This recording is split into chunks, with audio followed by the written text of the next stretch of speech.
Alô, alô, boa noite.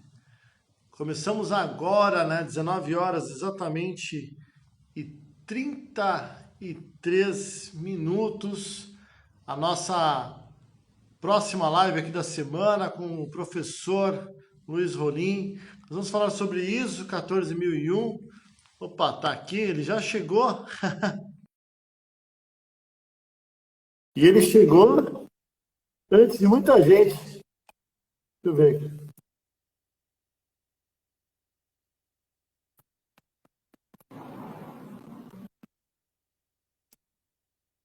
Professor?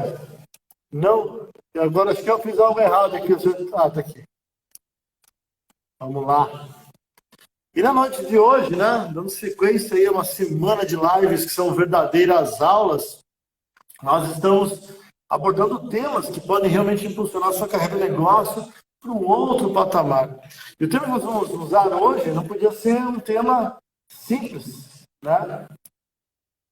É um tema sensacional e para acontecer esse tema, para realmente ser abordado, ele vai ter um peso grande aqui, que é o professor Luiz Rolim. João, bem-vindos aqui, ó, Patrícia Lame, minha namorada, beijo, amor. Minha mãe aqui também, a dona Jussara Hack.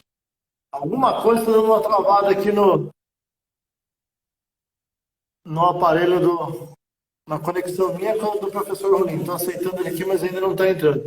Por hora, viu, pessoal? Se vocês quiserem fazer de perguntas da questão ambiental, podem ir mandando aí. Oi, professor, tudo bem? Olá, Eduardo, tudo bom? Que bom falar com você, tudo jóia? Tudo jóia, seja bem-vindo à nossa live. Obrigado por você estar aqui participando. É sempre uma honra estar crescendo, né? Podendo crescer e evoluir com o senhor. Né? Eu estava falando aqui para o pessoal, professor, que a live que acontece hoje à noite, ela faz parte de um processo de lives que está acontecendo a semana inteira. Nós começamos com o professor Vasconcelos, segunda-feira. Tadinho, inclusive, pegou um convite essa semana, está acamado. Se ele vir depois aqui, um abraço. Falamos sobre gestão de riscos. Depois também com o Calixto Sócrates sobre o programa 5S. Depois com o Sérgio Fábio também sobre a gestão de custos. E agora cá estamos com o senhor sobre ISO 14000. E amanhã, num horário diferente, porque o horário não bate muito com o pessoal diferente do fuso horário aqui com o Paraguai. Nós temos a Val Polidoro, que vai falar sobre a questão da marca pessoal com relação aos vestimentos. Até vou dar uma arrumadinha aqui para fazer a live com ela. E à noite tem o Rodrigo Azevedo, que vai falar dos arquétipos, né, na questão do brand. Então sejam todos bem-vindos, é uma semana de muito conteúdo. E eu estou aqui para iniciar, professor, primeiro agradecendo tremendamente a disponibilidade, o sempre entusiasmo, né, professor, daqueles que eu ligo, eu mando um recado, estou no aeroporto, estou não sei aonde, tem os lugares mais inusitados, ele dá um jeito de responder e está sempre com a gente. Então, obrigado e grande satisfação.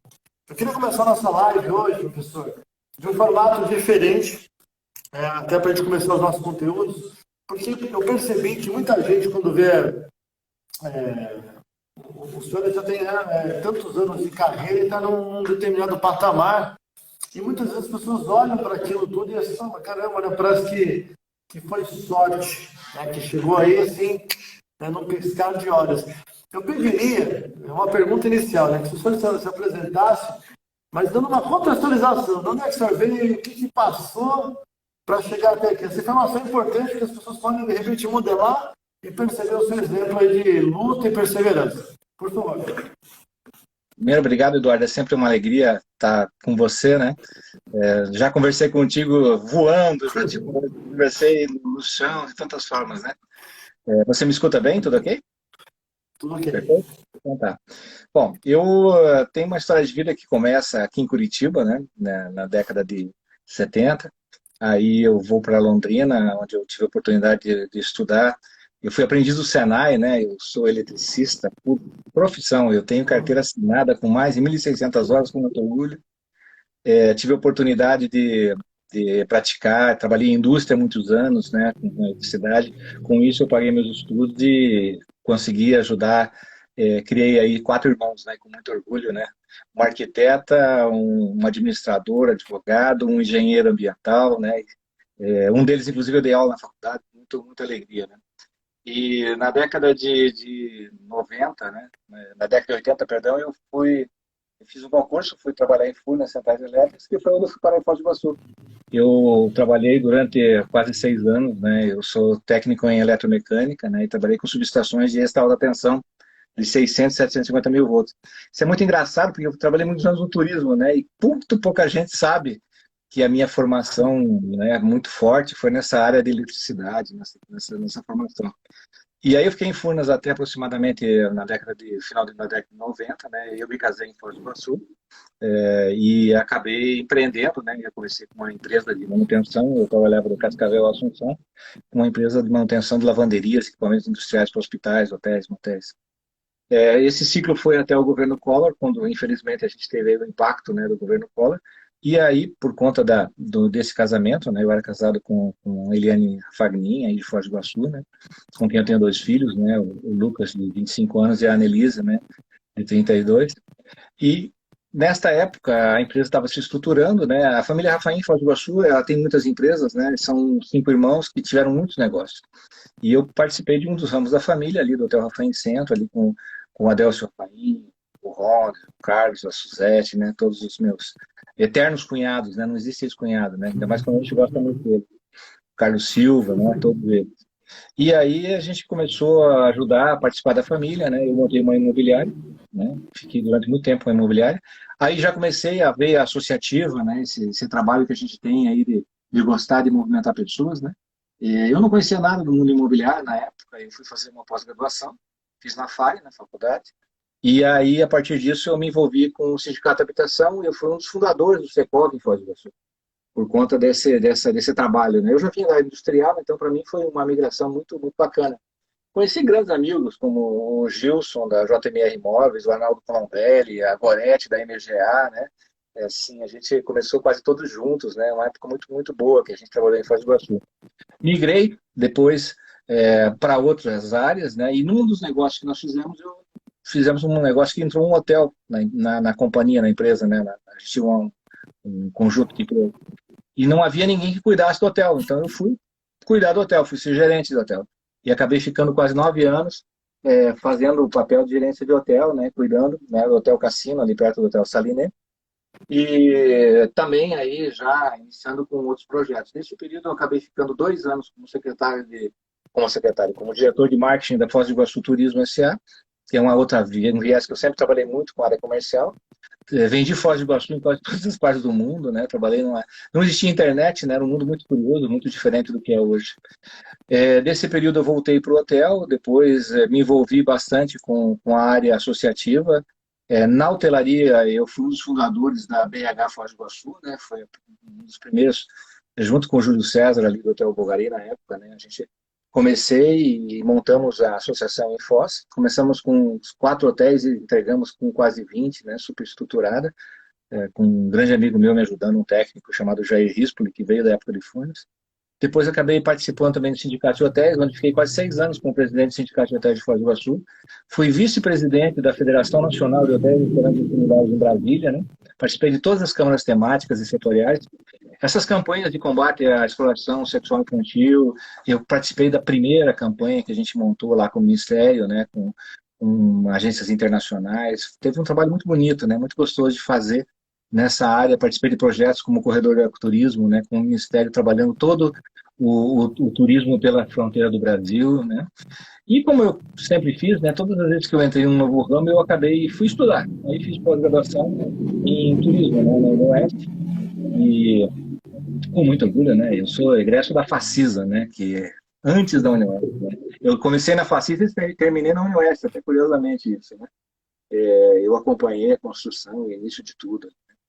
E aí, nesse período, eu acabei uma vocação que eu tinha, né, que é essa questão de sustentabilidade, meio ambiente, numa época que nem se falava disso, né, ainda mais no turismo e na hotelaria, né, era uma coisa que não estava na pauta, mas eu gostava muito. E aí, mais ou menos em 2000, eu comecei a dar aulas na Unifoz, né, comecei a trabalhar no curso de hotelaria. Eu tinha uma parceria com a universidade, a gente fazia aulas no meu hotel e eu era professor e acabei virando coordenador do curso.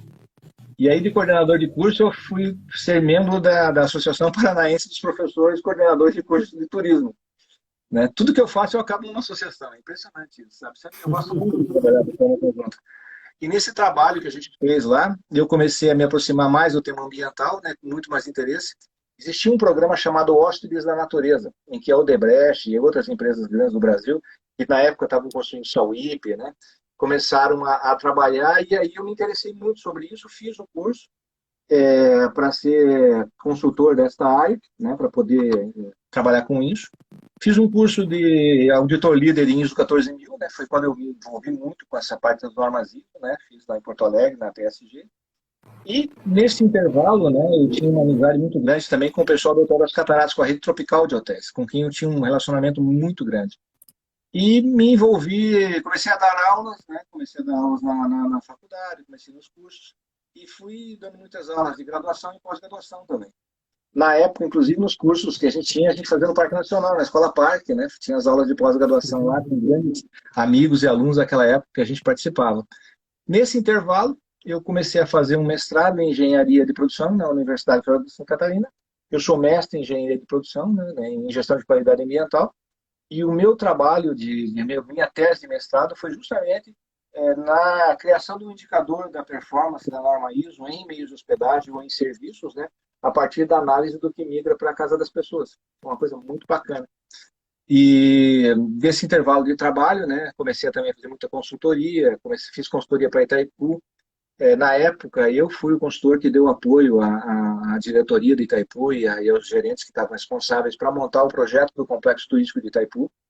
O que hoje vocês conhecem como Complexo Turístico começou num desenho que eu estava na prancheta, junto com a turma, né, participando e montando na época, né, com o Valdemar, com quantas pessoas lá da Itaipu que a gente conviveu.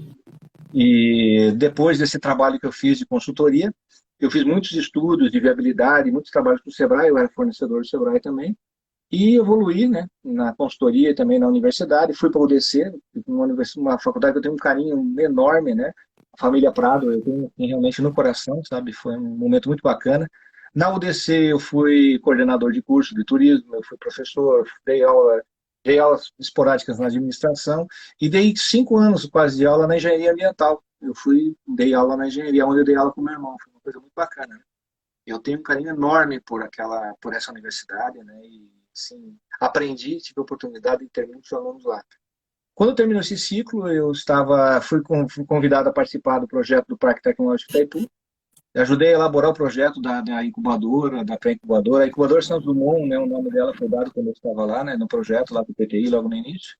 Quando a Itaipu passa para o PTI, o Complexo Turístico, eu assumi como a primeira gerente, responsável pela implantação, onde eu fiquei 1 ano, né? E após 1 ano, em 2 meses mais ou menos, eu saí e entrei no Sebrae. Né? Entrei no Sebrae lá em Cascavel, né, com os meus amigos lá do Sebrae. Fiquei mais ou menos 1 ano em Cascavel trabalhando com eles lá na diversas áreas, né? O núcleo de TI, né? O APL de TI de Cascavel eu iniciei, depois meu amigo Edson Braga seguiu. Tenho grandes amigos lá, Ciro Canabarro, todas aquelas empresas que hoje são muito fortes na TI, lá eu vi sementinha, né? É muito bonito a gente ver como cresce um lugar bem cuidado. E com gente de tanto valor e tanta capacidade como a gente tem ali, como tem em Foz também, né? Nesse período eu trabalhava já muito com coisas na área internacional, né? No turismo, durante muitos anos eu trabalhei na América Latina, viajei muito pela América Latina e pela Europa a postos de turismo, né? E fui convidado pela diretoria do Sebrae para fazer um projeto para a cooperação internacional. Desse projeto nós apresentamos para o BID, para o Sebrae Nacional, ele foi aprovado, e durante 8 anos eu trabalhei no exterior para o Sebrae. Meu trabalho era identificar e apoiar iniciativas da América Latina para fazerem negócios com o Brasil. Então eu pegava e tropicalizava metodologias nossas e fazia aproximações empresariais e institucionais. Tive a oportunidade de trabalhar nessa época muito tempo no norte da Itália, trabalhei com a região da Emília-Romagna, trabalhei com a região da Lombardia, trabalhei na região ali de Turim, né, na Organização Mundial do Trabalho. Tive a oportunidade também de trabalhar com a Espanha, trabalhei na região lá de Mondragón, trabalhei com o País Basco. Eu tenho um carinho, uma amizade muito grande, né, com os amigos da Extremadura, né, trabalhei com a agência de cooperação da Extremadura. Fiz consultoria para empresas lá, inclusive é muito interessante, Eduardo, a gente A gente olha para o mundo e acha que ele é muito diferente, né? E aí quando você tem a oportunidade de sentar e conversar com um empresário, uma realidade europeia tão diferente da nossa, você começa a perceber que tem muitas similaridades, né? E desenvolvi também um programa chamado Fronteiras Cooperativas, que a gente trabalhou aí em Foz do Iguaçu, que foi o embrião dos comitês de fronteira que vocês acompanham aí hoje, né? O Comitê Internacional. Eu estava lá e foi um projeto que iniciou conosco. Também na região ali de Barracão, Bernardo de Bigode e Dionísio Cerqueira, né? É um projeto que eu tenho muito carinho. A gente viajou mais de 6, 7 vezes para a Europa, visitando Euro-regiões com eles, né? Tem um trabalho muito grande em Portugal também que a gente fez. E na América Latina, especialmente aí na Colômbia, no Uruguai, no Paraguai. Paraguai quase virei cidadão paraguaio, né? Também no Chile, eu trabalhei muito, né? Muito mesmo. América Central, né? Meu último trabalho na área internacional eu tive agora, no mês de setembro do ano passado, participando do seminário da construção da nova Carta da Constituição de El Salvador. Eu fui como especialista em desenvolvimento territorial, participando com a convite da presidência de El Salvador, participando de um seminário junto com a União Europeia e junto com parceiros locais e também da centro-americanos, né? Eles estão reescrevendo a Constituição do país e eu fui lá fazer um trabalho sobre desenvolvimento de territórios com base em pessoas e empreendedorismo. Foi muito bacana. E agora no Sebrae eu fiz muitas coisas, né? Participei de muitas áreas, né? Da área internacional, área de projetos, cuidei do varejo, trabalhei com encadeamento produtivo, tive projetos muito bonitos com a Malve, por exemplo, né? Que é a nossa indústria de malhas aí de Santa Catarina. A gente fez desenvolvi um trabalho em encadeamento produtivo com lojas no Paraná, Santa Catarina. Fizemos um trabalho com a Renner também muito grande, com mais de 500 empresas, né, nessa área do varejo. Atendi a FEComércio do Paraná, né, do nosso querido presidente da Cipiana, também nosso vice-governador, com quem eu tive a oportunidade de trabalhar bastante tempo aí nesses projetos. E a questão de 2 anos eu estou coordenando uma gerência, que é uma gerência que engloba muitas áreas ligadas ao Sebrae, que trabalha com o governo e com as prefeituras. Então, hoje eu cuido de educação empreendedora. A gente está atendendo esse ano mais de 180 mil alunos em educação empreendedora.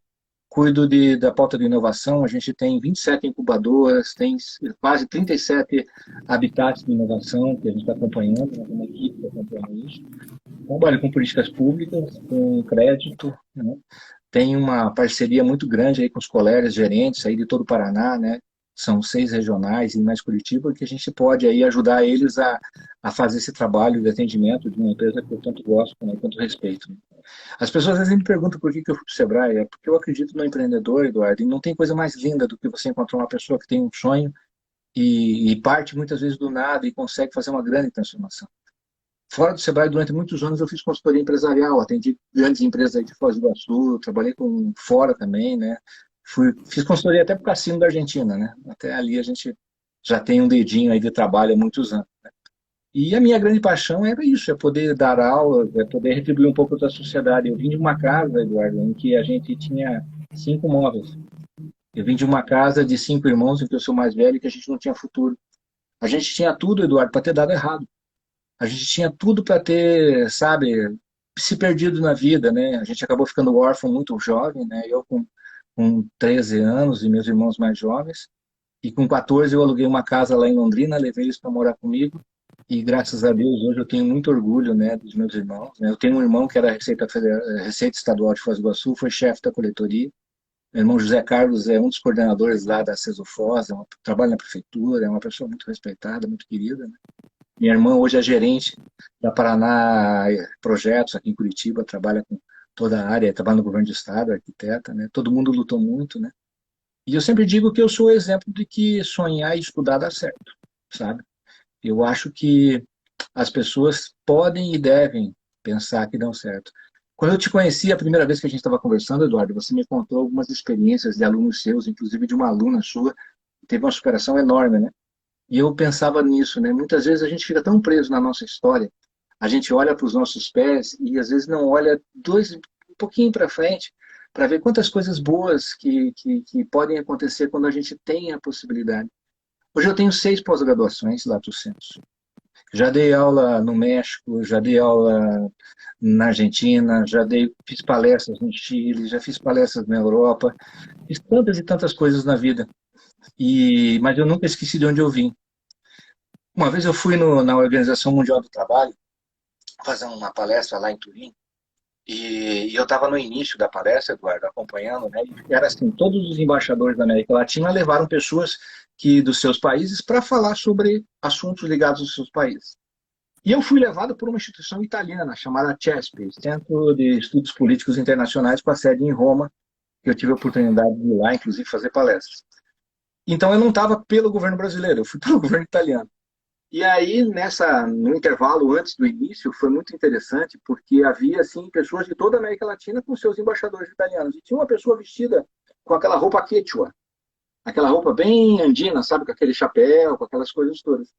E todo mundo de terno e gravata, aquela coisa muito formal, europeia, né? E eu vi que o pessoal ficava meio incomodado com aquela pessoa assim, né? E aí, Eduardo, na hora de fazer a apresentação, né? Eu fiz a minha apresentação, né? Muito bacana. Chegou na hora desse a pessoa, e ele era um prefeito, uma pessoa de uma cidade ali dos Andes, ali perto do Lago Titicaca. E ele começou a falar num espanhol de Castilha, um espanhol perfeito, Eduardo. Ele disse mais ou menos assim, né? Ele falou assim: senhoras e senhores, muito temprano me sacaram de mi cuna, né? Me tiraram do meu berço, né? Eu saí muito cedo do meu berço e fui levado para a cidade grande para aprender o espanhol de Castilha e para aprender as histórias e aprender sobre cultura. Mas eu só quero dizer para vocês que a melhor e mais bonita história que eu aprendi e aquilo que eu levo no meu coração é o profundo respeito pela Pachamama, pela minha terra. Aquilo foi assim um impacto de uma profundidade muito grande, sabe? Ele trouxe ele trouxe uma realidade muito profunda. E no ano retrasado eu tive a oportunidade de passar uma semana em Iquitos. Iquitos é uma cidade lá no meio da Amazônia que não tem estrada para lugar nenhum. Ou você sai de barco ou você sai de avião. Ela leva 6 dias para chegar em Manaus de barco. E eu fiquei uma semana lá fazendo um workshop e atendendo a prefeitos do Altiplano. E nesses encontros com os prefeitos do Altiplano, ficaram 5 prefeitos comigo, né? E eu fui ensinar para eles como fazer projetos, como buscar dinheiro no BID, no Banco Interamericano, como progredir, né? E quando terminou o evento, um deles queria me levar para trabalhar na cidade dele, lá perto lá de Puno, né? E é muito interessante, o mundo é muito pequeno. Quando você tem respeito pelas pessoas, quando você tem respeito por você, e principalmente, Eduardo, quando você busca as ferramentas para melhorar. Um dia, numa conversa, só nós dois aqui à noite, né? Você falava dos teus sonhos.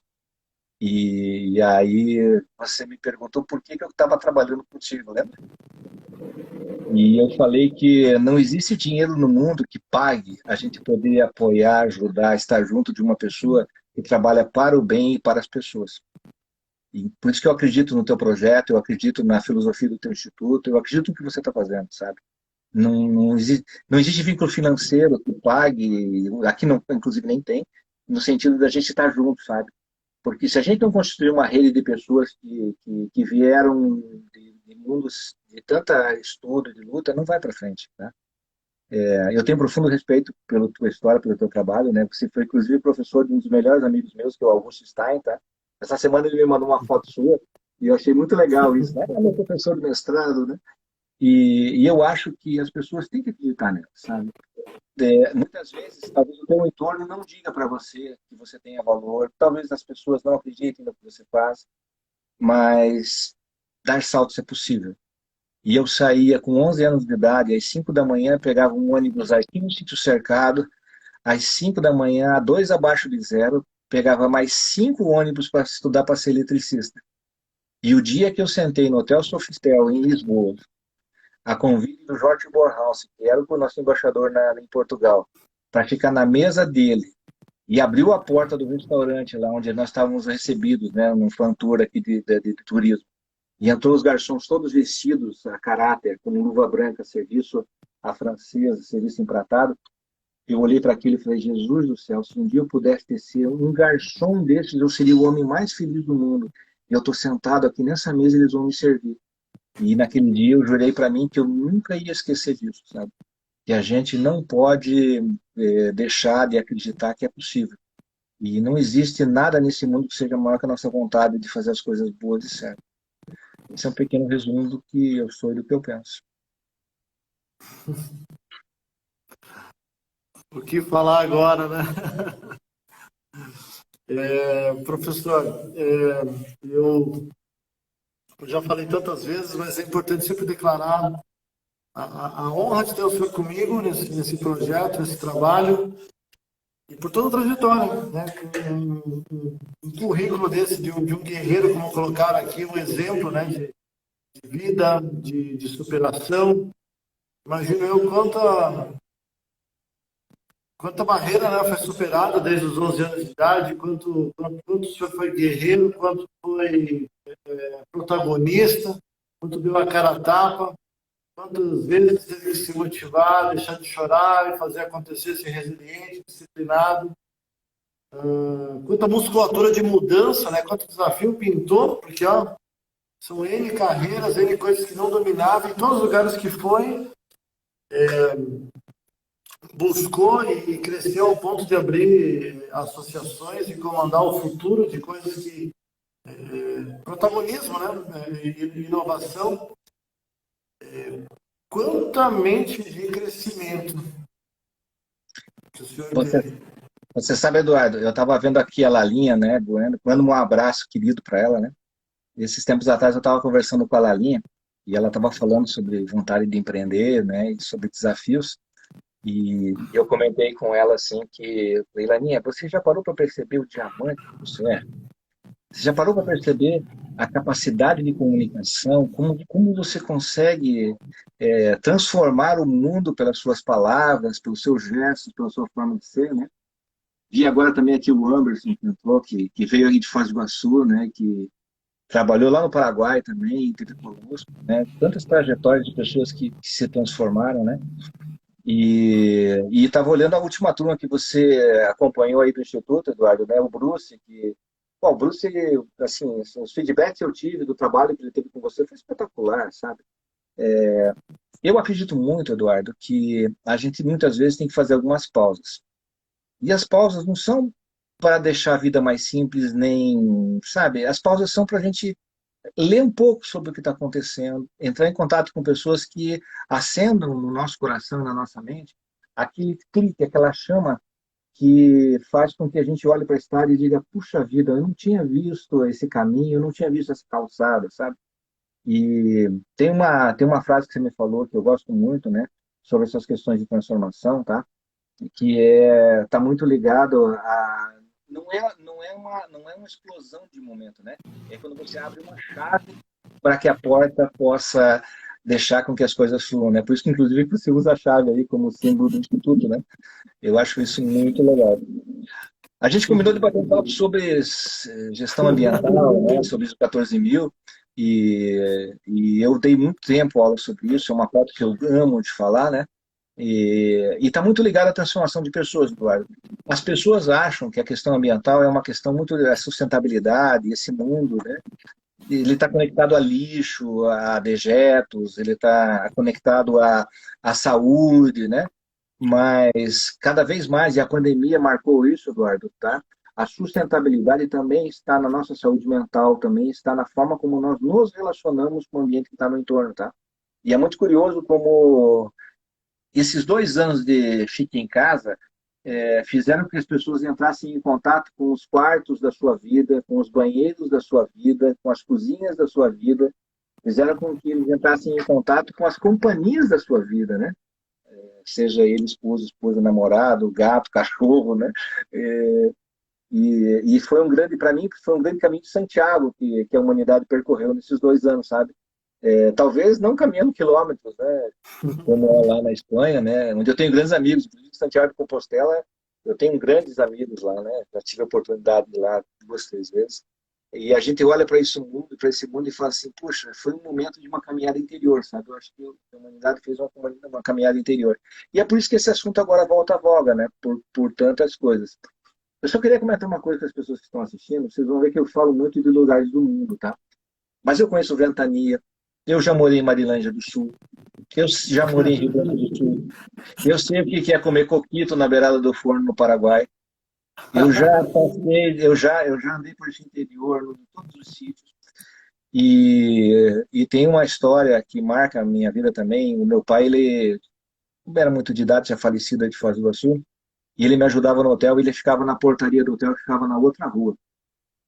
E aí um dia veio um cidadão lá para arrumar o portão, e o meu pai ficava abrindo o portão para os hóspedes saírem, né? Porque o pessoal tinha os horários, e o rapaz da metalúrgica ficou bravo e começou a discutir com ele, e aí me chamaram lá embaixo, né, o gerente do hotel, né, para ir lá resolver.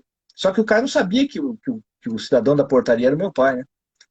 E aí eu vi eles brigando lá embaixo, meu pai defendendo os hóspedes, né, e tentando ajeitar, e ele querendo soldar o portão. Aí eu cheguei para ele e falei, o que que aconteceu? Ele falou assim, esse senhor aí, esse velho, aí não deixa eu fazer o meu trabalho. Eu olhei para ele e falei, você sabe quem que é esse velho? Aí o cara falou assim, é o vigia aí. Eu falei assim, é meu pai. Aí o cara olhou para mim, seu pai? Eu falei assim, é. Agora você sabe qual que é o grande problema? Ele falou o quê? E se fosse o seu pai? Você trataria ele assim? É, claro que eu pedi para ele ir embora, né? Porque uma pessoa como essa não ia prestar serviço para mim, né? Mas isso é uma marca minha. Até hoje eu compro pastel de manhã, eu chego 7h15 da manhã no Sebrae, e a primeira pessoa que eu dou pastel é o guarda lá da portaria. A minha equipe gosta que eu levo pastel para a gente comer, mas eles não sabem que eu começo dando pastel e dando um abraço, sabe? A senhora da limpeza, e tem dia que eu passo perfume para dar um beijo nela, porque eu sei que ela gosta do meu perfume. E eu não tenho medo, vergonha de nenhuma. Pelo contrário, eu olho para ela, eu lembro da minha mãe, das pessoas mais queridas desse mundo. Eu acho que este é o conceito de sustentabilidade, Eduardo, é o conceito de gestão ambiental que talvez a humanidade tenha feito uma grande reflexão durante a pandemia, sabe? Porque a gente ficou muito sozinho, a gente percebeu o quanto que é importante cuidar de saúde. E aí é um alimento sano, é um ar sano, é uma água sana, é um produto que você está disposto a pagar mais caro por ele, porque ele é biologicamente melhor, ele é orgânico.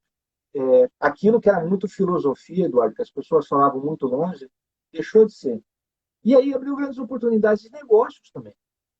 Abriu grandes oportunidades de negócio, de pessoas que coloquem verdade no seu produto, que coloquem uma filosofia de vida no seu produto, e que façam de fato, porque o cliente que vai comprar ele, né, Eduardo, não compra um produto porque precisa, compra um produto que tem valor.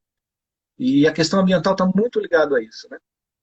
E para terminar, e a gente ir para as perguntas ali, Eduardo, um dia eu fui convidado para fazer uma palestra na FIEP, aqui na Federação das Indústrias, no CIETEP, e o presidente era o Edson Campagnolo, que depois eu acabei ficando muito amigo dele. Mas nós não conhecíamos, né, a convite do Sérgio sobre os Objetivos do Milênio, né, os ODS. E aí eu entrei no palco, né, completamente lotado de pessoas, né, de todo o sistema. E quando eu terminei de fazer a palestra, eu falei para eles assim, pessoal, eu só queria dizer uma coisa para vocês. Eu sou ex-aprendiz do Senai, eu sou uma pessoa que, se eu posso estar aqui nessa plateia hoje, eu nasci do sistema indústria, e quando eu era pequeno, eu passava na porta desse prédio e achava que eu nunca ia entrar aqui. E hoje eu estou aqui de pé, falando e sendo ouvido. Não preciso dizer que eu chorei, né? E agradeci profundamente ao sistema indústria por terem cuidado de mim, né, por tanto tempo, né? E pensava sobre isso. Falei, olha que bacana, né?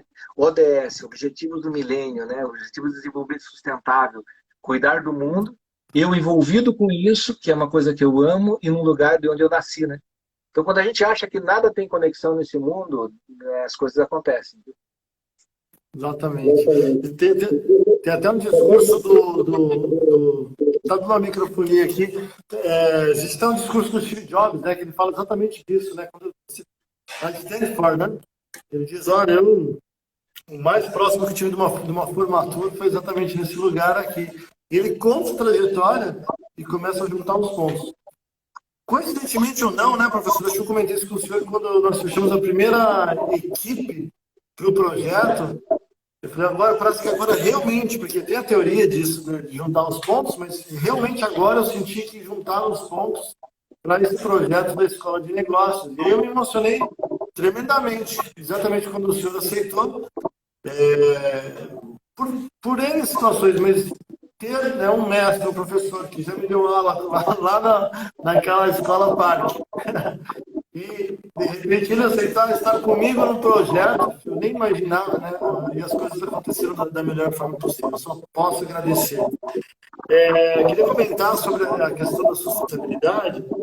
Eu, um tempo atrás, enquanto também lecionava lá na Univale a questão de projetos ambientais, e junto com o professor Paulo Pires, ecoturista de aventura, nós começamos a pesquisar essa linha exatamente, e nós colocávamos como in, né, de dentro, sustentabilidade, né? A sustentabilidade que vem de dentro, literalmente. E aí vem exatamente esse discurso, porque por mais que se façam práticas, usem técnicas, eu lembro que está muito claro relacionado ao indivíduo, e aí também aos seus valores. Então, quando a gente começa a ler muito isso, e realmente entende, tem aquela conscientização, né, uma real sensibilização sobre esses aspectos. Eu lembro quando eu tinha uma empresa em Santa Catarina, em Joinville, que eu morava, eu cheguei para o meu sócio, nós trabalhávamos com um evento, eu falei, tem a tal da gestão ambiental que eu leciono, eu falei, cara, esse é dos meus valores inegociáveis, ela vai estar aqui de alguma forma. E nós pegamos calculadora de passivo ambiental para dar uma minimizada, colocamos lá água, luz, combustível fóssil, uma série de coisas, para dar uma minimizada na pegada ambiental, né, não utilizar não daria, mas dava uma baita. E o que a gente fazia na época? Nós comprávamos, colocávamos no evento, a gente sabia que eu lembro que na época era R$ 150, uma árvore plantada ajudava a dar uma baita de uma minimizada. Eu fiz esse cálculo. Então a pessoa comprava o evento e nós nos filiamos ao SOS Mata Atlântica, lá com o Mantovani, né? E o Mário, né? E aí eu achava muito legal o programa porque tinha aquela coisa deles cuidarem da árvore para ficar num tal estado que ela realmente não morria facilmente ali. E aí a gente fazia um certificado reciclado, né? Eu lembro Natal, fizemos parceria com a tribo indígena, levava lá o chocalho lá para afastar mal os espíritos. Sempre tinha uma pegada assim. E a gente levava o certificado, você com seus eventos, você ajudou a plantar 10, 20, 30 árvores esse ano, né? Ou esse semestre. E muita gente olhava assim. Lembro que fez um banner ali enorme, botou na placa, assim, ó, seu evento vale árvores plantadas, né? E ninguém entendia. Aí um dia, e meu sócio tão pouco, né? Porque foi um parto, né? Conduzir o cara para isso. Aí um dia chegou um cliente de São Paulo, já estava numa outra pegada, já num outro olhar. Quando ele viu aquilo, ele falou assim, caramba, vocês estão fazendo coisas aqui que pouca gente no Brasil está fazendo. Mas as pessoas não valorizavam. O que eu quero dizer? Hoje, meu pensamento já é diferente, mas vem de dentro. Vem de dentro. Porque independente do cliente realmente aceitar ou não, querer ou não, aquilo estava na nossa planilha. E aquilo nem era diferencial competitivo, mas eu tinha um valor interno que aquilo realmente era muito claro. Agora, nos treinamentos, a senhora nem sabe.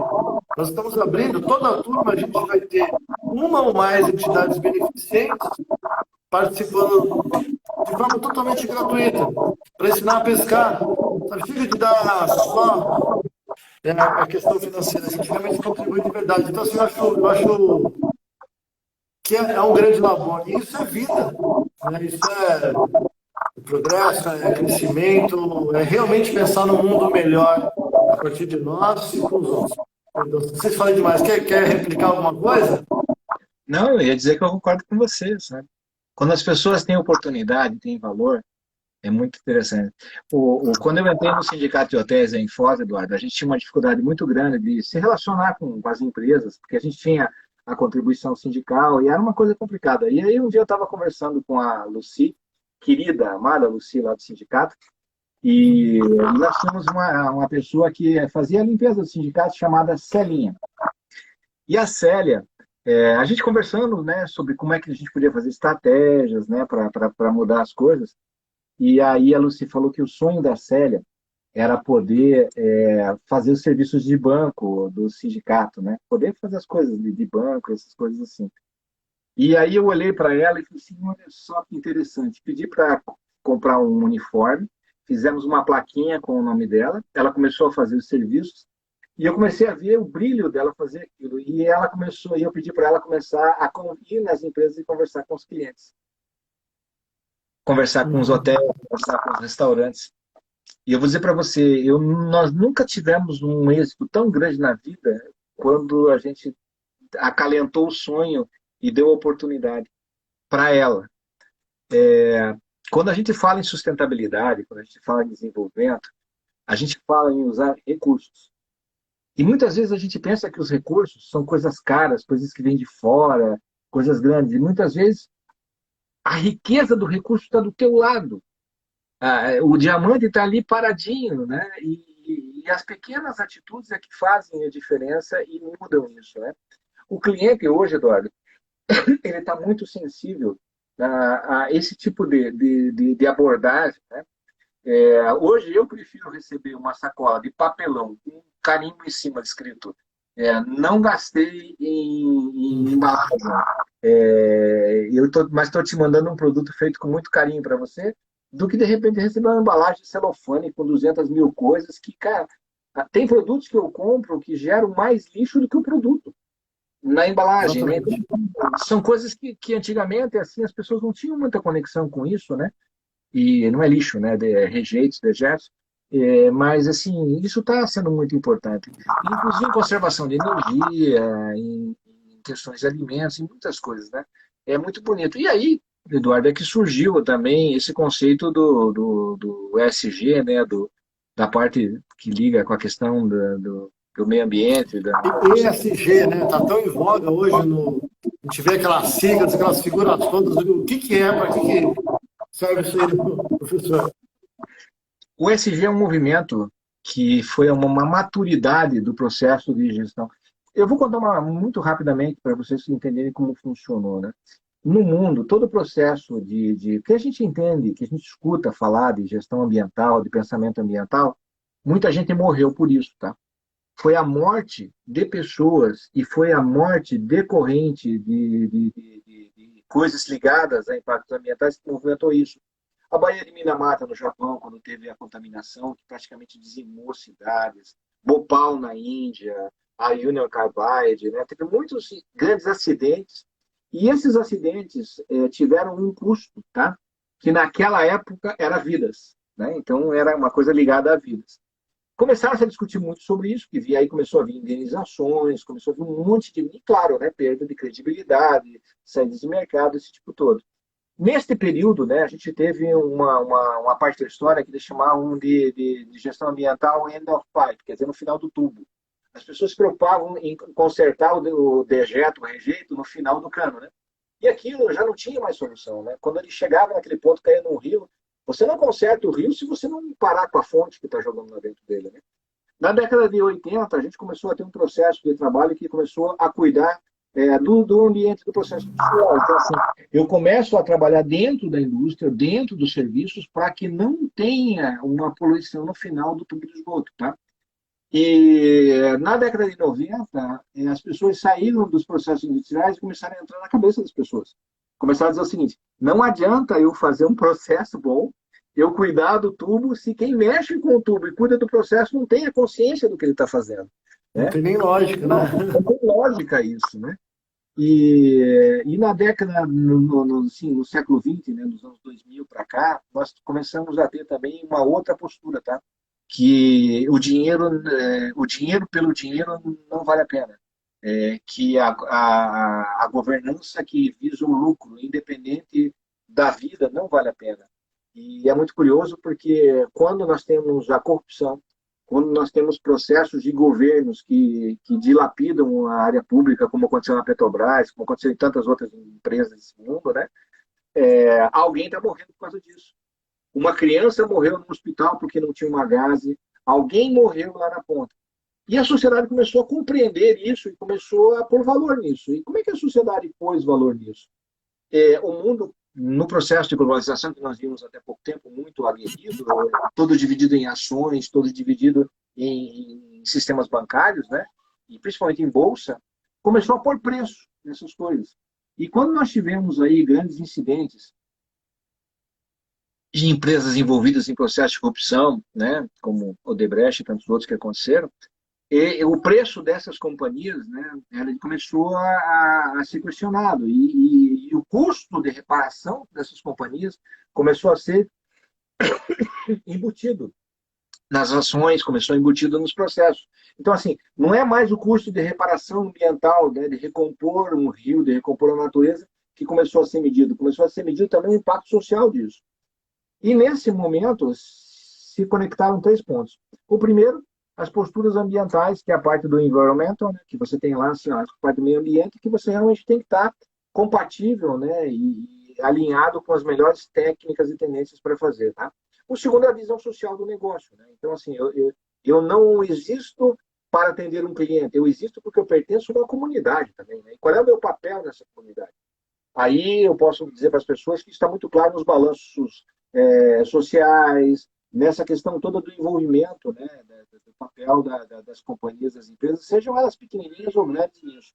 Vou dar um exemplo, Eduardo. Eu estava fazendo um trabalho com a Malve e eles estavam recompondo as lojas de rua, porque elas foram muito presentes na carteira de vendas da Malve enquanto venda de roupas, essas coisas, e acabou não sendo possível manter a mesma performance que os shoppings acabaram abocanhando. E aí eles montaram antes da pandemia, um pouquinho, um ano antes, assim, um trabalho para recompor essas lojas. E as lojas do interior, Eduardo, você sabe o que eles começaram a fazer como um case muito interessante? Eles colocavam bicicletários em algumas lojas aqui do Paraná, duas ou três lojas fizeram esse teste, colocaram bicicletários na frente da loja, com bicicleta ou só lugar para deixar a bicicleta. O agricultor, a pessoa que vinha do entorno da cidade, cidades muito pequenas, ele se desloca com bicicleta com muita facilidade, é a vida deles, ou ele vem com outro transporte até a cidade. Só que daí, para ele fazer o dia a dia dele na cidade, era muito difícil, porque tinha que caminhar muito. E o transporte coletivo não é uma coisa que ajudava ele a isso.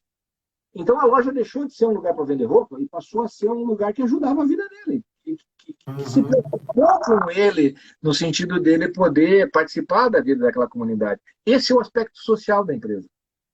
É quando você olha para o seu cliente, mas você também compartilha da dor dele e fala, cara, eu posso fazer alguma coisa para te ajudar a mudar, a ser melhor de uma maneira, né?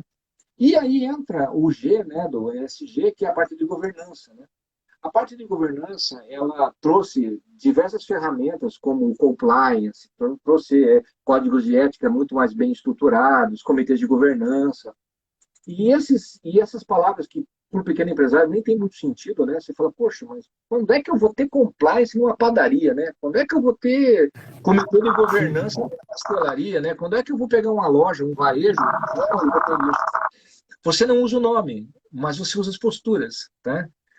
Hoje eu estava conversando com um amigo e o pai dele não enxerga mais, Eduardo. E aí o que aconteceu? Ele foi comprar duas águas na padaria, e como ele não enxerga, ele tem no aplicativo do celular dele a administração da conta do pai. E apareceu uma compra na padaria de R$ 312. Ele achou estranho, R$ 312 na padaria. Chegou para o pai dele e perguntou, escuta, mas o que aconteceu? O que você comprou na padaria? Ele é um senhor muito de idade, falou, filho, eu comprei duas águas e mais umas coisinhas. Era R$ 31,20. Só que o pai dele fez um Pix. Aí ele voltou na padaria, chegou pro gerente lá, pro dono da padaria, e falou para ele o seguinte, escuta, amigo, eu preciso que você me devolva R$ 300. Né? Porque, 300 não, 312 menos, né, 30 e um pouquinho. Mas por quê? Falei, não, porque meu pai veio aqui, comprou uma água e tal, as coisas, deu 31,20, mas olha aqui, veio um Pix de R$ 312. Aí o cidadão chamou o rapaz do caixa, você veja, eu me enganei, me desculpe, e pegou e devolveu o dinheiro para ele. Aí esse meu amigo olhou pro dono da padaria e falou assim, olha, amigo, eu queria te dar um conselho, um nome de amigo. Você controla isso? Você acompanha o caixa? Ele falou assim, acompanho. Eu falei assim, então você vai ter que prestar mais atenção. Porque pode ser que tenha sido um erro, e provavelmente deve ter sido um erro, mas talvez ele tenha lançado um Pix de 312, colocou no caixa e pegou o dinheiro e colocou no bolso. E como ele pega em dinheiro, você não tem como saber se isso foi feito ou não. E você não tem como depois, se a pessoa não percebe, identificar que isso aconteceu. Veja o que eu estou te dizendo. Eu não estou dizendo que a pessoa roubou, não é isso. Eu estou dizendo que houve um erro, ele devolveu o dinheiro Mas você percebe que ficou um vazio entre o 312 e o 31,02 centavos ali, que tu colocou?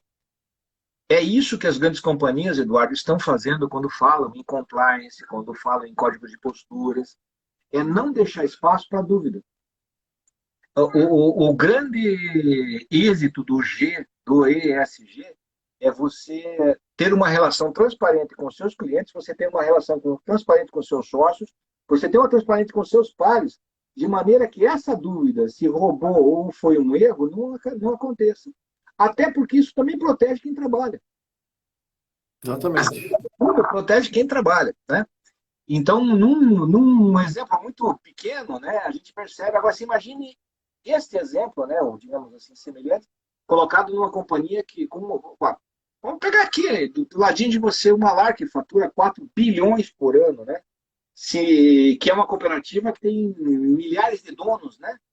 Você imagina a confiança que a gestão, que aliás é muito boa, tá? Que a gestão da LAR tem que passar para os seus associados, como a Coamo tem que passar para os seus associados, que uma Legacoop da Itália, né, que é a maior cooperativa da Itália, né, que pega quase toda a região italiana com quem eu tive oportunidade de trabalhar, que você imagina o valor da confiança. E aí, o que os bancos fizeram? Eles resolveram precificar isso. Eles disseram que quem tem posturas de compatibilidade ambiental, Eduardo. Então, assim, que vivem essa questão de entender e reconhecer a importância do meio ambiente, como o exemplo que você deu, tá? Quando você destinava parte do recurso para um programa de reflorestamento. E você não precisa ser perfeito, você precisa fazer. Você não precisa ter sucesso, você precisa tentar. Né? Mais importante do que dar certo é você fazer alguma coisa. E aí, quando você encontra uma companhia que olha para a comunidade, para o entorno de onde ela está, para o país onde ela está, e trata com respeito. Todos nós valoramos o Japão, porque o Japão é um país que as pessoas se respeitam, né? Respeitam os idosos e tudo aquilo, né? Ele tem valor, né? Você tem valor. Eu fui criado numa casa onde quando eu era muito pequeno, né? Eu fui ensinado a beijar a bochecha de tio e a bochecha de amigo.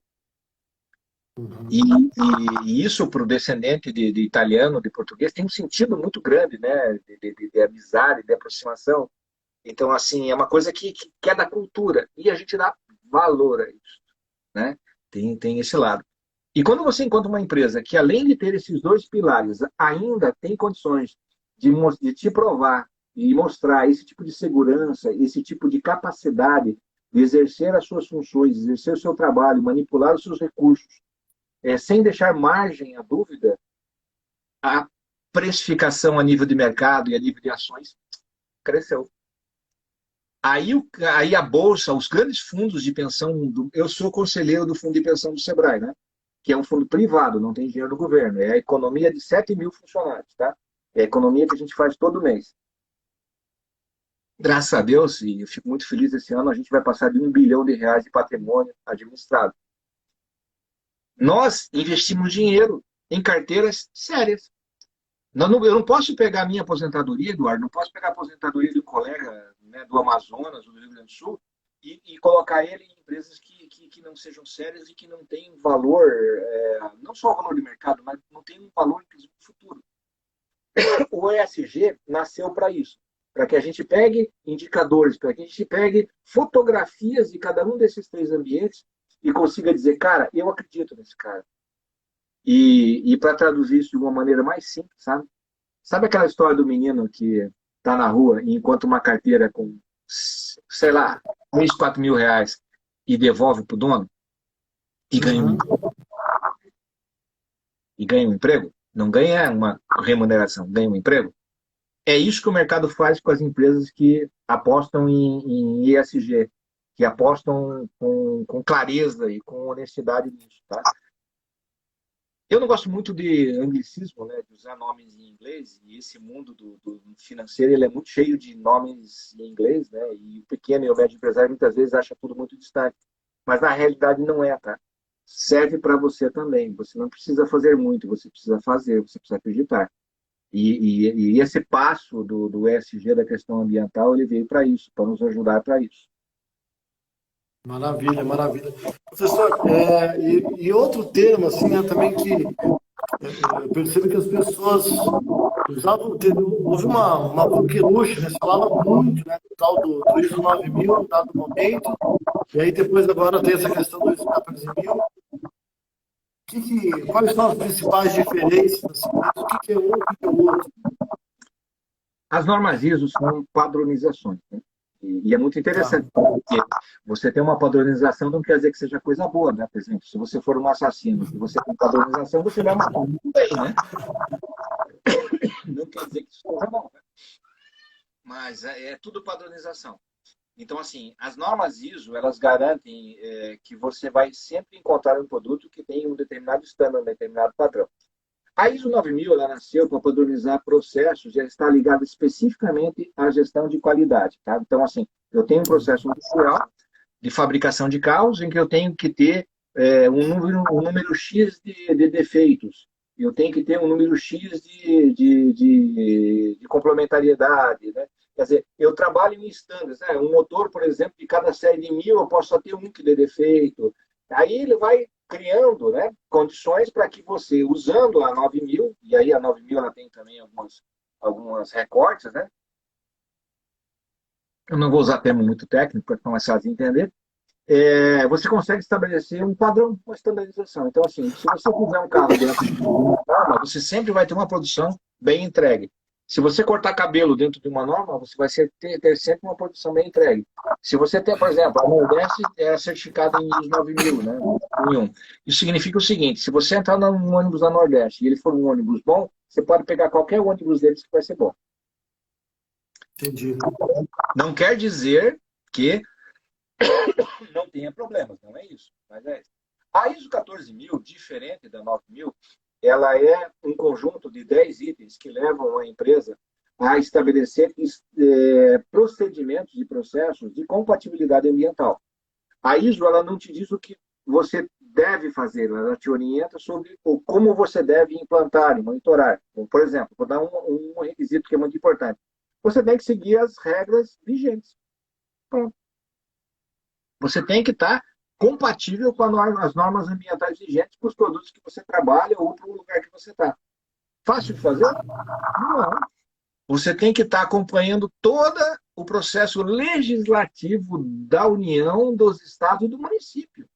Então, se aprovar uma lei, ou se dentro de uma lei alterar, desculpem, tá, que eu estou com a garganta um pouquinho arranhada hoje, alterar um item que impacte o teu produto, tá?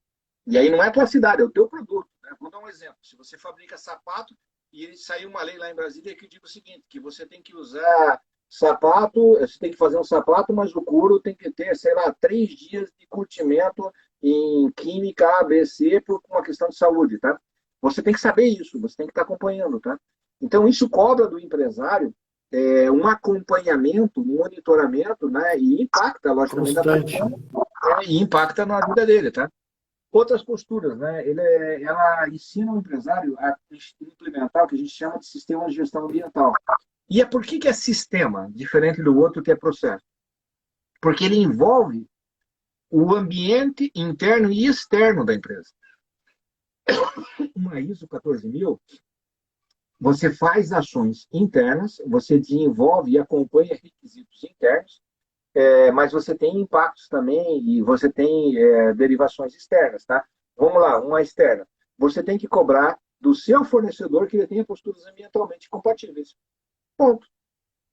Só este requisito de que você não pode comprar de empresas que poluam e que não cuidem dos dejetos, que estejam ambientalmente incompatíveis, já gera um reflexo externo. Diferente da ISO 9000, em que você está falando da precisão de um bloco de motor, de um biscoito que é feito na indústria, que tem uma lógica mais interna. Tá? E na parte muito bonita da ISO 14000 também, é porque ela não tem ela tem um conjunto de orientações, mas ela permite que a empresa decida até quanto ela vai fazer também. Tá? Lógico que tem os estándares mínimos, né? E para você ter certificação, que é outra coisa, você precisa ter ela. Tá? A ISO 9000 tem uma lógica, a 14000 tem outra.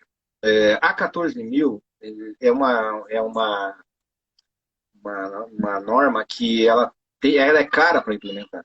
Porque muitas vezes ela impacta não somente em mudança de processos e posturas, né? Ela vai mudar inclusive na compra de matéria-prima, ela compra de tecnologia, ela tem graus de dificuldade que vão aumentando, né? E para você fazer uma certificação, começa aí de uma pequena empresa de 10 mil e a milhares de reais, tá? E é lógico, né? Ela não é obrigatória, tá? Ninguém tem a obrigação de fazer. Algumas licitações no Brasil hoje, Eduardo, pedem a ISO 14000 como requisito, tá? E algumas empresas, Boticário, outras empresas, elas dão... Por quê?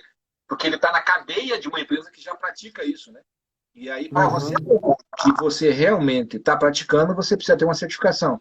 Você precisa, inclusive, a certificação é feita por terceira parte, né? Por pessoas de fora, tem toda uma lógica. É uma pergunta que sempre fazem para mim se isso dá dinheiro, né? Se vale a pena eu fazer isso. Depende do seu negócio. Se você me pergunta assim, mas se eu fizer uma ISO 14000 numa padaria, é um bom negócio? Depende.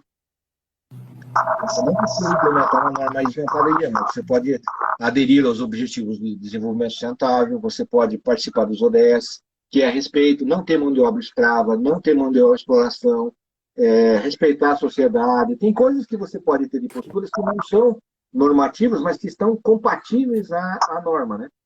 Em compensação, se você for ser fornecedor de determinadas empresas, se você não tiver isso, você não vende. É simples. Veja muito que o pensamento ambiental dos negócios, perdão interromper, independente do selo, do título, do programa, mas que exista essa vontade de colocar algo assim, né? E aí, o grau de especificidade que vai se colocar para escolher adequar a realidade, né?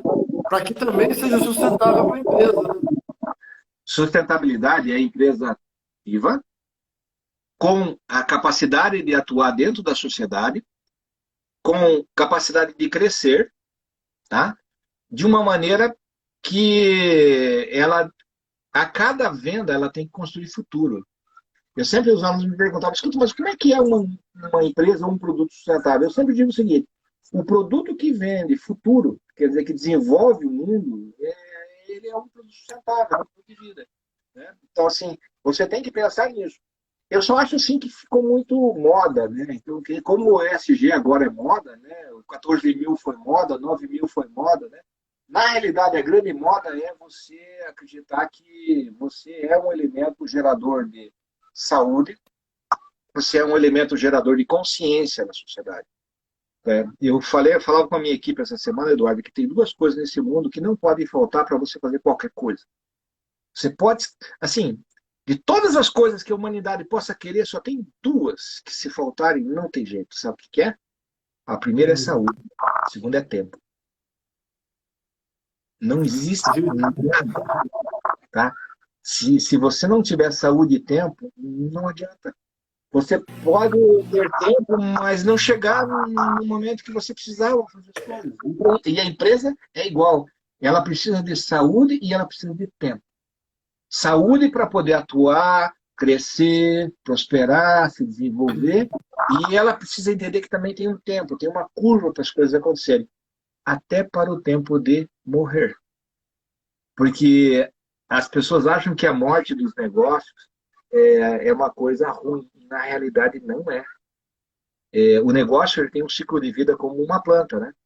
A gente pode ter plantas que duram milênios, né? Como as sequoias lá dos Estados Unidos, né? E você pode ter um trevo de 4 folhas que dura 30 dias. Né? O que faz a diferença entre um e outro é que, enquanto a sequoia tem uma função, o trevo alimentou muito da natureza. Ele deu de comer para muita gente, 30 dias que ele viveu, né? E ele renasce em outro, né? Ele renasce em outro sonho, né? A questão ambiental do ESG, do 14.000, dessas coisas todas, né? O porquê que a gente deve implementar e implantar está ligado a três coisas. A primeira é um diferencial de negócio. Sim, é. Ganhar dinheiro não é pecado. Ganhar de forma errada é. Ganhar dinheiro não é pecado. Tá? Pelo contrário, tá?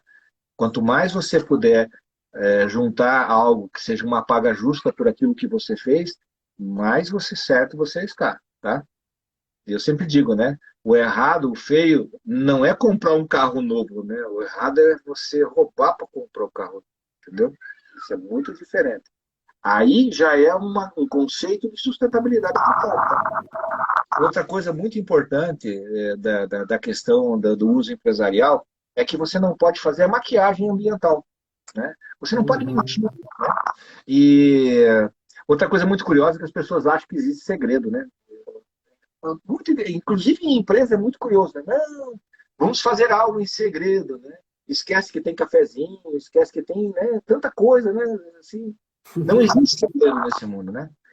Nem com você sozinho não tem segredo, porque você vai lá no bloquinho de nota do seu celular, naquele grupo Eu Comigo, que todo mundo tem no WhatsApp, e anota os seus segredos, né? Aí esquece o celular na mesa, teu sobrinho, tua filha, alguém vai lá, abre, dá uma lida no artigo, você nem sabe que a pessoa leu, né? Então, assim, não existe. Exato. Sair daqui de dentro já não é mais segredo, né? Outra coisa muito forte da relação da questão ambiental, né? Então, assim, não tem coisas que você faz escondido.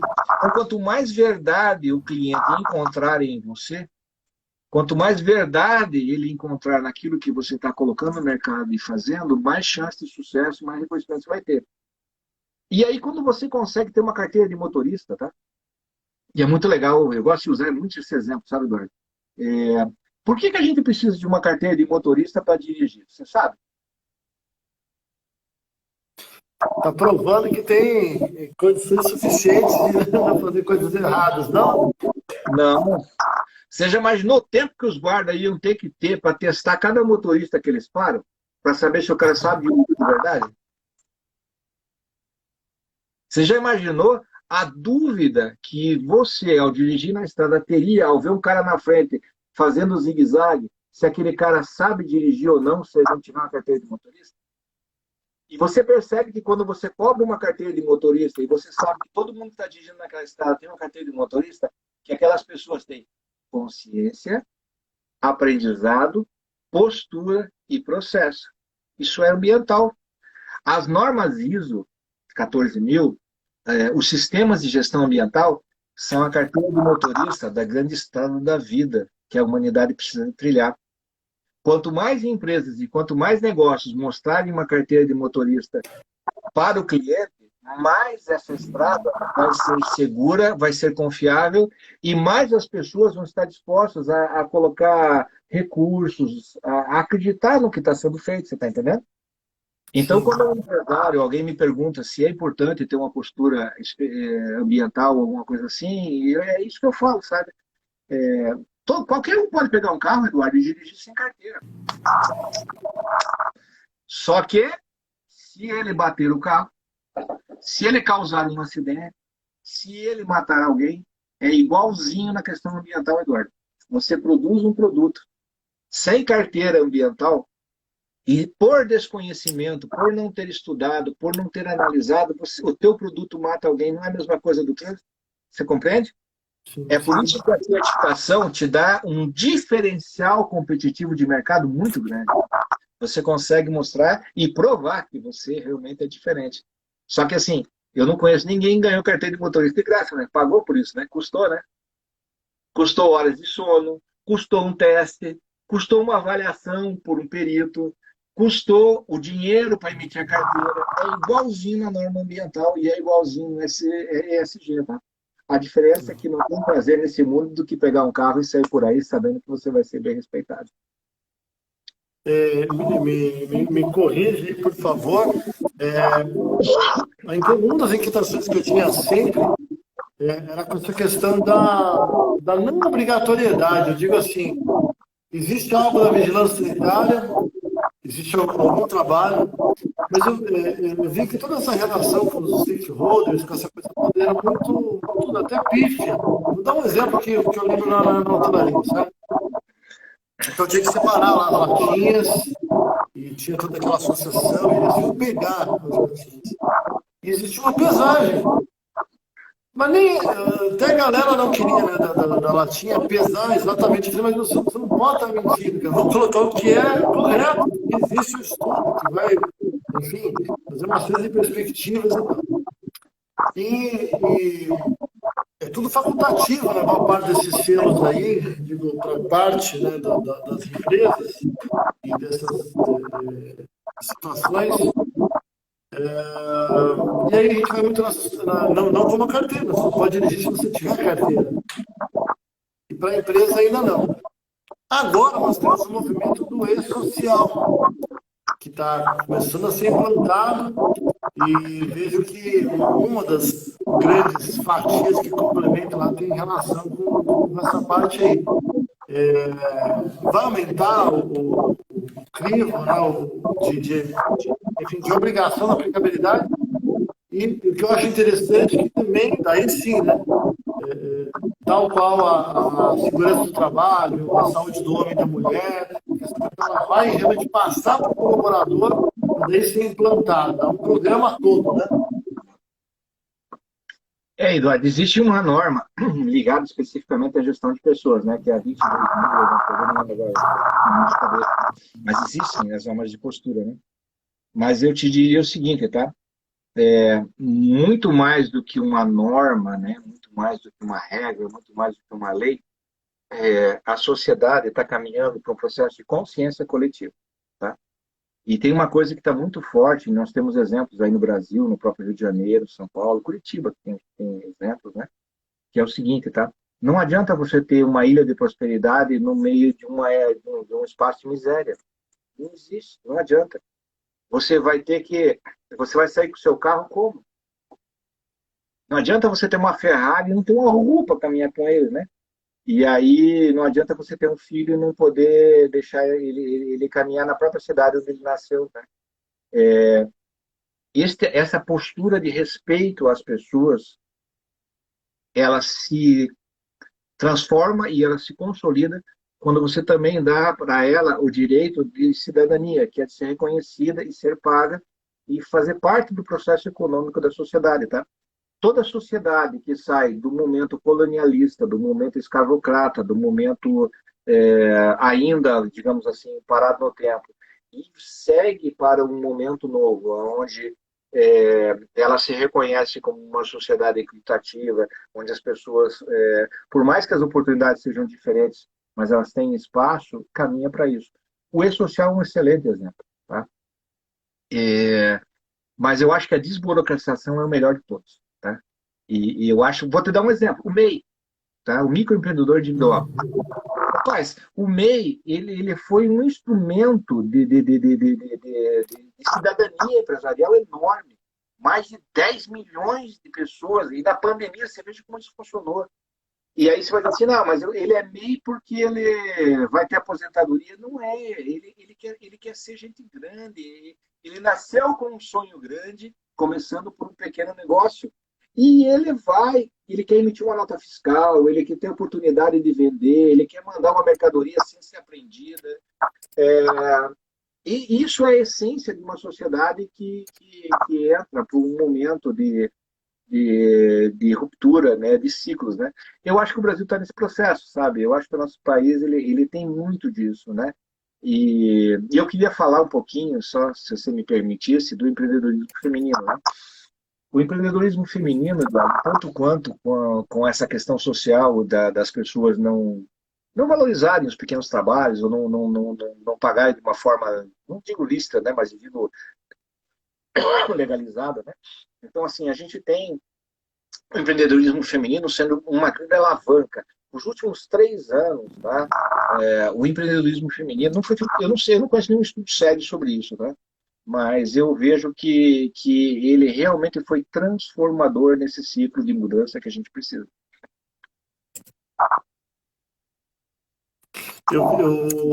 Inclusive, isso se irradia, né, para todas as áreas. A própria área de esporte, se pode observar, né, os grupos de mulheres, as associações comerciais, de bicicleta que for, né, elas se movimentando de tal forma, coisa linda, né? E fazem acontecer tremendamente. Eu sempre comento em sala de aula assim, ó, ou vocês dão uma chance para a gente, pelas múltiplas habilidades, ou a gente não dá conta, né, de crescer ali. Deixa eu pegar uma curiosidade aqui, professor, voltando um pouquinho nesse nosso tema. Disseram que tá dando chiado. Deixa eu tirar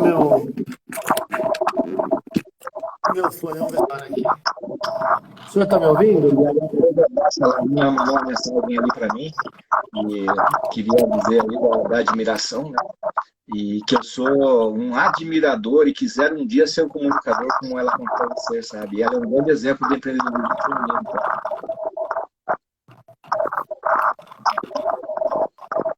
Tem um eco aí agora, professor. Não Aqui sei para se mim, é o fone seu ou meu.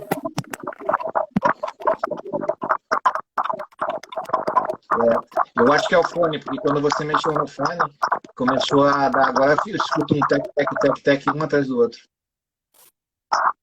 Deixa eu ver. Melhorou, pessoal? Tá. Eu lembro que em aula você comentou que existiam várias empresas, especialmente na área do turismo, implantando, mas eram empresas de grande porte. A pergunta é caro implantar a ISO 14000? Ou é possível que outras empresas menores, assim, dessa área toda, possam estar implantando? Olha, não existe tamanho para você implementar um sistema de gestão ambiental, ou que seja, evoluir para uma certificação ISO 14000, ou mesmo fazer uma de qualidade, porque agora, inclusive, a partir de 2015, houve um processo de ajuste para elas poderem ser executadas de forma complementar. Está muito ligado ao negócio, tá? Está muito ligado ao modelo de negócio. Eu só quero lembrar para as pessoas que modelo de negócio é como iogurte na geladeira, tem tempo de duração, tá? Então, assim, você tem que olhar se o modelo de negócio, se aquilo que você está fazendo, ele vai ter, digamos assim, uma sobrevida e um ciclo de vida que compensa o investimento que você vai fazer. Se não compensa, ou se você tem dúvida, comece com posturas, comece manifestando, declarando que você apoia e dando exemplos, tá? E você sabe, Eduardo, que o primeiro item, o número um de uma norma 14.000 e de qualquer processo de sistema de gestão ambiental é uma declaração por escrito, assinada e visível a todas as pessoas, seja cliente ou empresário, do maior líder da empresa, a pessoa que realmente manda na empresa dizendo, eu quero que isso aconteça. Se não tiver essa declaração pública, não existe sistema de gestão ambiental. E isso me leva a dizer o seguinte, tá? Que 60% é comunicação. Verdadeira, real mesmo, e que mostre para o cliente, para o empregado, para as pessoas envolvidas, que há um engajamento. E você não precisa fazer tudo, faça alguma coisa, mas faça bem feito. Seja reciclar, seja cuidar da sua vizinhança, seja até mesmo falar, Eduardo, se você não tem dinheiro para fazer nada, simplesmente você dar a mensagem já é uma atitude de sustentabilidade, já é uma atitude de comportamento ambiental, entende? E uma coisa muito curiosa, Eduardo, muitas pessoas não têm capacidade financeira, não é verdade? Vou dar um exemplo. Vamos pegar uma comunidade, né? Uma favela, um espaço assim. Né? Quantos exemplos bonitos, Eduardo, a gente tem de pessoas que não têm dinheiro, mas elas juntam a comunidade e fazem com que a comunidade comece a cuidar de si. Criam uma escola com música. Lembro, lá na Argentina tem uma orquestra feita de objetos que vinham do lixo. Cara, tem tantos exemplos nesse mundo, né? Aquilo ali é um comportamento de gestão ambiental sustentável, aquilo ali é uma manifestação. Ele só não pode ficar só ali, ele tem que ser contado. A sociedade tem que reconhecer, tem que saber que aquilo existe. Porque a partir disso, você ganha valor, você escala, você consegue esportes, exatamente, Larinha. Esportes também são coisas muito importantes. A gente tem que tirar da lógica, Eduardo, que sustentabilidade, que ESG, que 14.000 é só cuidar de resíduo, tá? Tem um perigo muito grande nisso, né? Porque às vezes você está fazendo aquela história do cara que mata muito bem, né? Perfeitamente, mas ele mata, né? Não é nada disso, né? Às vezes você pode até estar emitindo resíduo, você pode até não ter condições de melhorar isso. Mas o benefício que você gera a partir desse impacto é tão grande e tão significativo para aquela comunidade que aquilo depois começa a ser administrado por outras pessoas que têm a capacidade de fazer isso. Porque às vezes eu não tenho capacidade, mas aí as pessoas, ao verem o meu esforço e verem do que eu estou trabalhando, começam a lutar e fazer por aquilo. Tá? A palavra comunicação, Eduardo, a palavra engajamento e a palavra profunda verdade são a essência do pensamento sustentável e ambiental. E se vocês querem assistam, prestem que é aquilo do Gaia, né? Que na ilha lá de lá na França, lá onde tem um. Putz, Samati, não, ai, depois eu vou pegar o nome eu passo para vocês, que fala sobre a teoria de Gaia. É muito bacana. E ela fala justamente sobre isso, tá? Saint-Michel, a ilha de Saint-Michel, onde um candidato a presidente dos Estados Unidos, uma bióloga e um professor começam a caminhar por Saint-Michel falando sobre a vida. É muito legal, sabe? E é isso, comunicação. Tá? Sem comunicação não existe sustentabilidade. Eu penso que, de uma forma geral, também essa comunicação influencia os outros a replicar modelos, né, e se inspirar naqueles que estão na vanguarda disso tudo aí. Professor, como a gente passou um tanto de uma hora, eu me preocupa que o Instagram ele tira nossa live do ar. Vamos fazer um apanhado geral do que possa estar faltando sobre isso 14 mil, pensando quanto tempo será que poderia ser para se implantar? Existe uma média disso? Existe um tempo de validade para isso aí? Eu pensei outra coisa também, será que os bancos vêm com bons olhos, né, para empréstimos, para toda a situação de empresas que tem aí? O que mais de benefícios podem ter as empresas que implantam essa isso? Normalmente variam de 5 a 20 meses, esse é o processo, né? Um ciclo de implantação varia de 5 meses a 20 meses, tá? Varia de 10 mil reais, que é o mínimo que eu vi até hoje, aí, uma média de investimento aí, de consultoria. A consultoria para esse trabalho, ela é contada em horas, tá, pessoal? Por isso que varia, né? Dependendo do nível de dificuldade, varia. Mas hoje um processo ficaria aí na faixa de 120 a 180 mil reais para uma pequena indústria, tá? Depende muito da consultoria, depende do lugar, depende do que vai ser feito. Isso é só a parte de adequação, pessoal. Não estou falando em investimento em mudar filtro, em mudar nada, não tem nada disso, tá? Mas, assim, de 10 a 150 mil é a média de mercado que eu tenho acompanhado, tá? A certificação ela vale por 3 anos, ela tem que ser renovada, né? Quando você tem um produto industrial de serviços e você vai fazer um empréstimo e você mostra que você tem esse tipo de postura, você consegue linhas de crédito mais baratas. Né?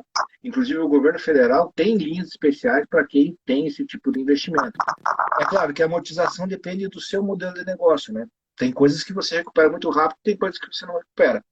Quem investe normalmente recupera numa média, Eduardo, vamos aí de 5 anos, tá? Porque você não está falando só do investimento na consultoria, você está falando em mudanças que tem que fazer também no prédio, nas coisas, tá? Mas a média, quando a gente faz um estudo de viabilidade, quando passa de 5 anos, normalmente o empresário não investe, né? É difícil investir. Você colocar um recurso tão grande à frente para recuperar em 10 anos, a não ser, é claro, que tem um modelo de negócio que seja assim, tá? Mas ele funciona. A pergunta se vale a pena depende de negócio a negócio. Eu só digo o seguinte para vocês, tá? Você pode fazer uma oração numa pequena capela na beirada da estrada, você pode ir lá no Vaticano. Pode ter certeza. Deus escuta a tua oração aonde você estiver fazendo.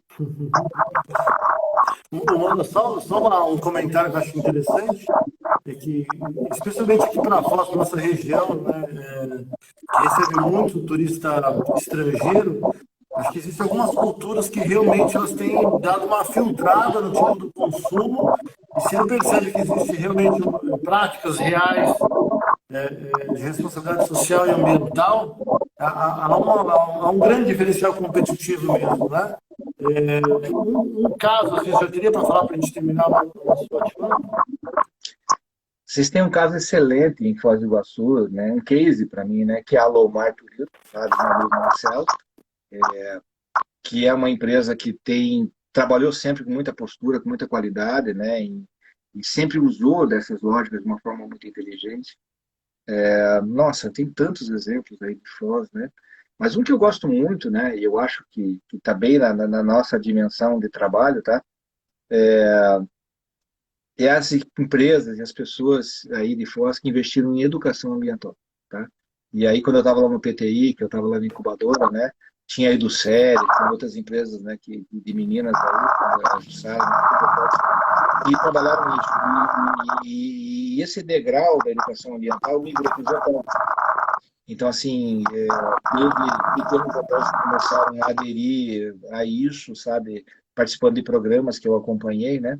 E ao aderirem, ao ter umas pequenas posturas, o funcionário apagava a luz quando saía do quarto. E parece que não, tá? Mas só esse ato de apagar a luz, de cuidar, no final do ano, repercutiu muito em pequenas empresas. Às vezes mais do que numa grande, né?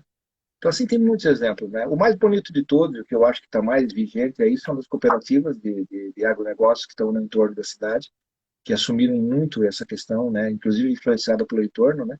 E tem coisas muito bacanas, né? E no varejo, sem comentar, né? Eu gostaria de usar um exemplo da minha filha. Minha filha Melissa ela é psicóloga e ela tem uma empresa online, né, chamada Estimular Curitiba. E ela faz brinquedos para estimulação infantil para bebês, né, quando nascem até 3 anos. E ela também faz atendimento para as mães sobre isso. E ela, desde o início, Eduardo, ela sempre procurou produtos ambientalmente compatíveis. Mas não é porque ela queria vender mais, Eduardo. É porque ela não admite que um bebê receba algo que não seja positivo, bom, integrado. Se você perguntar para mim se ela fatura milhões, não. Mas ela acredita no sonho dela. E ela devagarinho foi construindo a Estimularte, foi trabalhando isso, foi construindo um sonho que está ligado a uma questão chamada saúde, que está ligado a uma questão chamada sustentabilidade. E ela gosta muito do termo upcycling, né? Que é você reutilizar as coisas, né? E hoje ela pratica isso como uma filosofia de vida e se encontrou nisso, né? E ela é uma psicóloga, né? Ela não é um hospital, ela é uma pessoa que está colocando isso. Quantas Anelises nós não conhecemos que estão aí trabalhando, né? Quantos Eduardos não plantaram um pinhão há tantos anos atrás, né? E agora multiplique isso pelo mundo e veja coisa bonita, né? Esta é uma orquestra que só quem tem ouvido escuta. Maravilha, é isso mesmo. Professor, para terminar, eu quero falar aqui, eu sei que acabou sendo uma galera que estava aí, passou, a gente se empolga no conteúdo e não fala algumas coisas aí também. Essa live é parte promocional do nosso projeto, né, que é a tal da Escola de Negócios, é um projeto inovador, diferente. Começa segunda-feira, agora, dia 23, tá? E vai até dia 27 de julho. Essa escola de negócios, nós fazemos dois grandes lados, a gente chama de hardware e o software. A parte mais técnica e a parte mais emocional e comportamental. A parte técnica, nós temos aí 13 consultores especialistas, gente de mercado, e um deles é, com muita honra, o professor Rolim, que vão falar de áreas que podem ajudar muito em carreira, em negócio, dar uma alavancada, né, tremenda nos resultados. Eles fazem masterclasses que são dicas tremendas que realmente fazem toda a diferença. E do lado de cá eu falo, né, de inteligência emocional, relação de vendas, negociação e relação com o dinheiro. Eu vou na parte da emoção e do comportamento. Então, em 12 encontros, a gente dá uma turbinada. Nossa grande promessa é isso aí, você e o seu negócio num outro patamar. Ano passado nós tivemos uma turma que foi bombástica, como o professor colocou. E agora, esse ano, a gente está voltando com isso, só que nós vimos também que o mercado deu uma modificada. Então, nós do Instituto Hack, olhando para isso, vendo para o mundo aí do formato que está, né, é um novo normal, é uma situação, especialmente aqui em Foz, a gente vê com a questão do turismo, né, as dificuldades que têm se passado, nós resolvemos ajudar o mundo da melhor forma que nós podemos. E o que nós fizemos? Nós pegamos aquilo que nós tínhamos, que já era algo super em conta, e fizemos algo melhor ainda. Então, se você está aqui assistindo, está vendo a gente, vendo a profundidade das coisas, a transformação que é possível, tá? Nós estamos aqui oferecendo duas, aquele amigo do professor Rolim que está assistindo aqui a nossa live, duas bolsas de estudo de 87%. Qual o fato? Se você quer, se inscreveu no meu direct ou do professor, escreve lá, eu quero. E amanhã cedo o pessoal do marketing vai conversar com vocês e faço questão, tá? A gente começar com o pé direito, está iniciando aí com a bola toda, tá? Então, aproveita. É algo magnífico, diferente. A gente tem um acompanhamento pessoal, profissional, e a gente está naquela escala, porque o resultado de vocês é o nosso resultado. Professor, deixa eu passar umas últimas palavras aqui. Brilhante como sempre, motivador como sempre, ouvir suas palavras, com toda a sabedoria e todo o conhecimento, mas especialmente na sua trajetória, é uma verdadeira lição de vida.